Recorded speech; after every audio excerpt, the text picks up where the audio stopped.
साध संगत जीओ वाहिगुरु जी का खालसा वाहिगुरु जी की फतेह। साध संगत जी जीअं त हिन टाइम सिंध जे अंदरि गुरु ग्रंथ साहिब महाराज जी बाणी सां काफ़ी संगत जुड़ी चुकी आहे।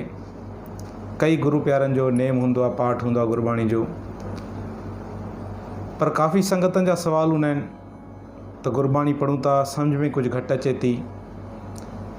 सो हिकिड़ो नंढड़ो उपरालो दास जी तरफ़ सां कयो आहे त जपजी साहिब जी लड़ीवार पौड़ी बाय पौड़ी उन जी वीचार संगत आॾो रखी वञे।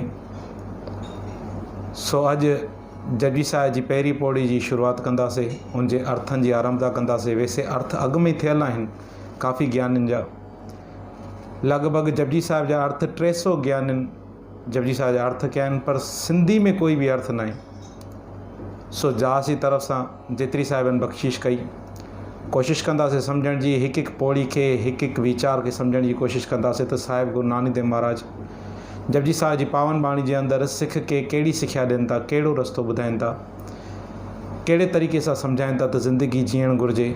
छो त हिन बाणी जो नालो ई जप आहे। गुरु ग्रंथ साहिब महाराज जे अंदरि जपजी साहिब जो नालो अंकित जेको थियल आहे उहो जप बाणी नाले सां जप, पर उनखां बाद जॾहिं सुंदर उटका या नितनेम जे अंदरि इहा बाणी लिखी वेंदी आहे त सत्कार सहित उन्हनि जे पोयों जप जे पोयों जी ऐं साहिब लॻाए वेंदा, तंहिं करे असां पढ़ंदा आहियूं जप जी साहिब।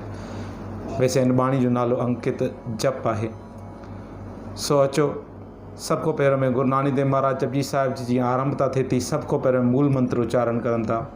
मूल चइबो आहे शुरूआती, जंहिंखे मंगलाचरण बि चयो वेंदो आहे, जंहिंजे अंदरि परमात्मा जा कुझु गुण ॿुधाइनि था।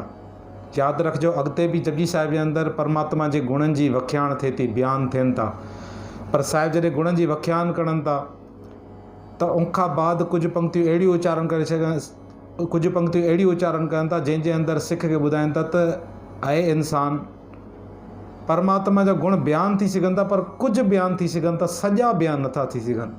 उहो परमात्मा जीअं पाण बीहनि था तीअं उनजा गुण बि बीहनि अथनि।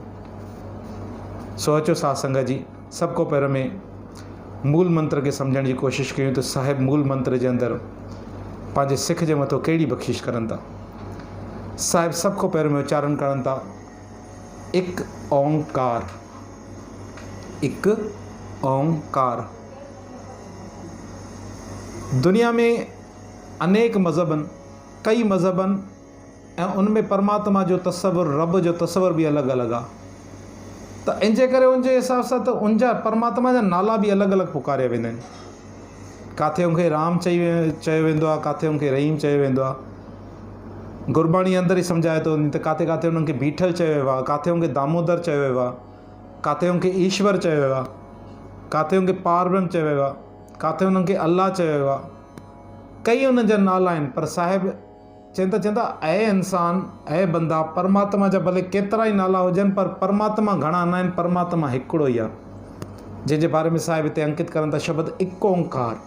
हिकिड़ो ई रब आहे जेको पूरी काइनात में समायल आहे ऐं पूरी काइनात उनजे अंदरि समायल आहे। भाव उहो हर जॻह ते मौजूदु आहे ऐं उनखां बग़ैर कोई बि ज़रो न आहे दुनिया में। काइनात में कोई बि अहिड़ो ज़रो न आहे जेको उनखां बग़ैर हुजे। हर जॻह ते उहो हिकु ई आहे परमात्मा। भले उनजा नाला अनेक आहिनि, पर उहो परमात्मा हिकु ई आहे, सॼी सृष्टि जो करणहार हिकु ओंकार। उनखां बाद मूल मंत्र जे अंदरि साहिब फरमाइनि था, चवनि था सतनाम। उहो नाम, उहा हस्ती जेकी सत आहे, सदीव जे लाइ आहे, जेकी शुरूआति खां वठी आहे ऐं हमेशह जे लाइ रहंदी। आम इंसान कुझु वक़्त जे लाइ ईंदो आहे, 40, 50, 60, 100 साल, 200 साल, 150 साल उमिरि थी सघे थी, पर रब जी हस्ती अहिड़ी आहे जेकी आदि खां वठी आहे, हमेशह जे लाइ हूंदी। सतनाम, कर्ता पुरख, उहा हस्ती जेकी सभु शइ करणहार आहे। सॼो ताक़त आहे उनजे हथनि, उहो कुझु बि करे सघनि था। जेकी बि है हवा, बाहि, पाणी, सिज, चंड, तारा, जेको बि कर्ता आहे, सॼी सृष्टि जो कर्ता उहो पाण आहे, कर्ता पुरख। उनखां बाद साहिब फरमाईंदा, चवंदा निर्भव।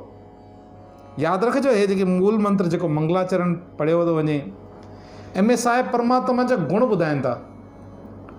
चवंदा परमात्मा जे अंदरि गुण आहिनि, उहो गुणनि जो हिकिड़ो सागर आहे, ऐं बंदा तूं बि उनखां कुझु गुण वठी उनमें लीन थी वञ।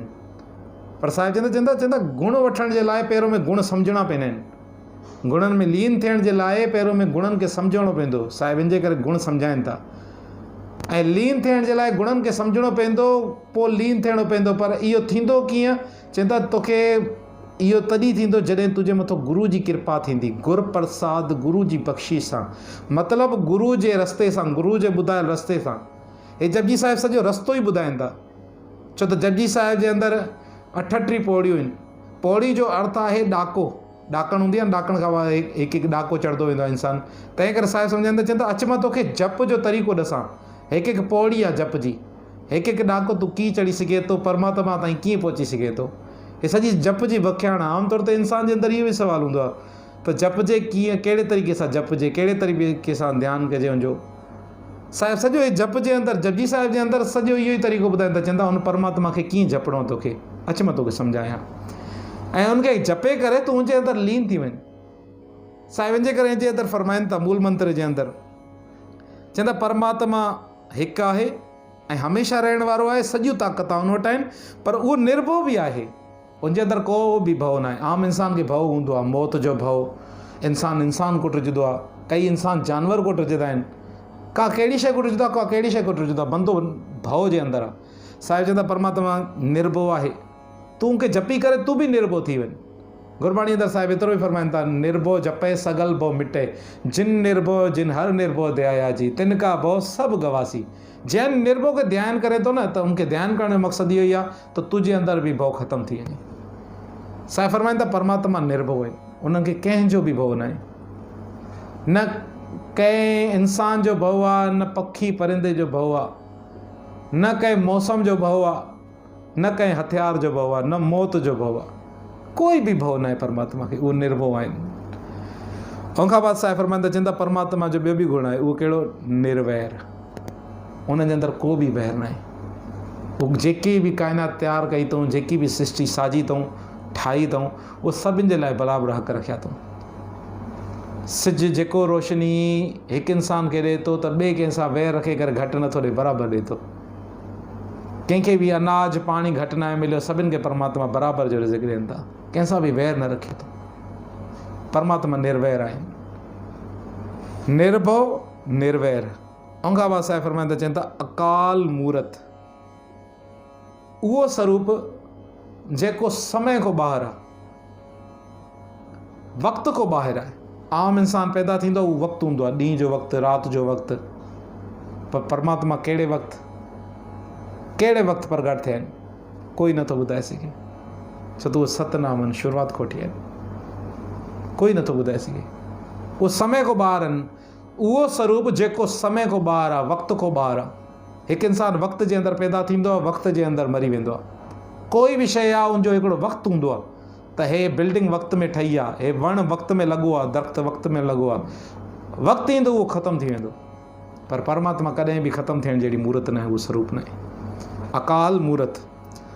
उनखां बाद साहिब फरमाइनि था अजोनी, उहा हस्ती, उहो स्वरूप जेको जूननि को रहत आहे, जंहिंजो हिकु ई सुभाउ आहे, जेको जनम मरण में नथो अचे। अजूनी सैबन, पंहिंजो पाण में प्रकाश थियल, स्वयंभव, उनखे कंहिं पैदा न आहे कयो, उनखे कंहिं ठाहियो न आहे, स्वयंभव, पंहिंजो पाण में प्रकाश थियल, अजूनी साहिबंग। पर इहे परमात्मा जा गुण तूं कीअं ध्यानु करे सघे थो ऐं कीअं पंहिंजे अंदरि पाए सघे थो। साहिब फरमाइनि था गुर प्रसाद, प्रसाद जे ददे खे सियारी आहे, जंहिंजो अर्थ थी थो वञे गुरू जे राही। गुरू जी कृपा सां, गुरू जी बख़्शिश सां, गुरू जे ॾसियल रस्ते सां, उनजे हुकुमनि ते जॾहिं तूं हलंदे, तॾहिं तूं उन परमात्मा में लीन थी सघे थो, उनजा गुण पंहिंजे अंदरि धारण करे सघे थो। सो गुणनि खे अंदरि धारण करण जा बि तरीक़ा अंदरि साहिब फरमाईंदा। उहो अॻिते पौड़ी जे अंदरि फरमाईंदा। पहिरीं पौड़ी जे अंदरि त परमात्मा जी रज़ा, तोखे सचार बणिणो पवंदई। सचार बणजण जे लाइ गुण धारण करणा पवंदई, पर पहिरों में सचार बणंदे। सचार बणजण जे लाइ तोखे छा छा करिणो पवंदो? साहिब फरमाईंदा उनजी रज़ा में राज़ी रहणो पवंदई, उनजे हुकुम जे अंदरि ई अचिणो पवंदई। उनखां बाद ॿी पौड़ी जे अंदरि साहिब फरमाईंदा, चवंदा परमात्मा जा हुकुम कहिड़ा कहिड़ा आहिनि। परमात्मा जो कहिड़ा कहिड़ा आहिनि, सभई बयानु करण जे लाइ नथा चवनि, चवंदा कुझु परमात्मा जा हुकुम हे थी। ऐं खां पोइ चवंदा जे अगरि तूं हौमे जे अंदरि अची वञे तूं हुकुम जे अंदरि नथो अची सघे। ॿ शयूं आहिनि, या त हौमे जे अंदरि अची सघे थो या हुकुम जे अंदरि अची सघे थो। जे अगरि हुकुम जे अंदरि ईंदे त हौमे तुंहिंजी निकिरी वेंदी। ऐं खां पोइ टी पौड़ी जे अंदरि ॿुधाइनि त चवंदा परमात्मा खे तूं अकेलो ध्यानु करण वारो न आहे, उनखे कई ॻाईंदा आहिनि अलॻि अलॻि तरीक़े सां। ऐं खां पोइ चौथी पौड़ी में अमृत वेले जी व्याख्यान ॾसनि था।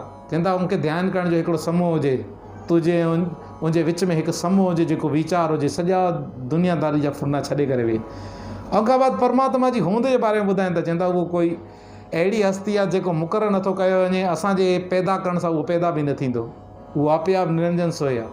वरी उनखां बाद बसि सवाली पौड़ियूं अचनि थियूं, 6 पौड़ी ऐं 7 पौड़ी। छा उन परमात्मा खे जेको थापिया न जाए, जेको मुक़ररु नथो थी सघे, उनखे तीर्थ सनानु करे पाए सघूं था? छा उनखे वॾी उमिरि सां पाए सघूं था? साहिब चवंदा न। वरी वापसि अचनि थियूं 4 पौड़ी सम्झण जे लाइ, त तोखे उनखे पाइण जे लाइ तोखे ॿुधणो पवंदई, तोखे कुझु मञणो पवंदई। पोइ खां पोइ 16 पौड़ी ताईं वञी पहुचाइनि था। चवनि था जॾहिं तूं सुणीअ वारी अवस्था में अॻिते आहीं, क्रॉस करे आहीं, पार करे आहीं, पोइ खां बाद मने वारी अवस्था में पहुचे थो। जॾहिं मने वारी अवस्था पार करे आहीं, पोइ अची किथे पहुचे थो? तूं पंच जे अंदरि, तूं सरपंच जे अंदरि तूं मुखी थो थी वञे, तुंहिंजो मन काबू थो थी वञे, तूं आगू, तूं प्रधान थो थी वञे।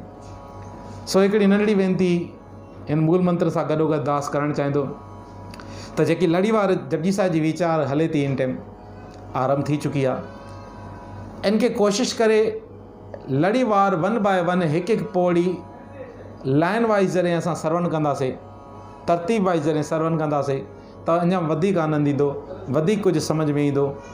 छो त किथे किथे 4 पौड़ियूं सुणीअ जी अचनि थियूं, त पहिरीं पौड़ी वारी कुझु वीचार अॻिली पौड़ी में अचे थी, छो त हिकु पौड़ी ॿी पौड़ी खे खोलंदी वेंदी आहे। सो एतिरी सेवा परवान, गॾिजी करे फ़तेह बुलायो। वाहिगुरु जी का ख़ालसा, वाहिगुरु जी की फ़तेह।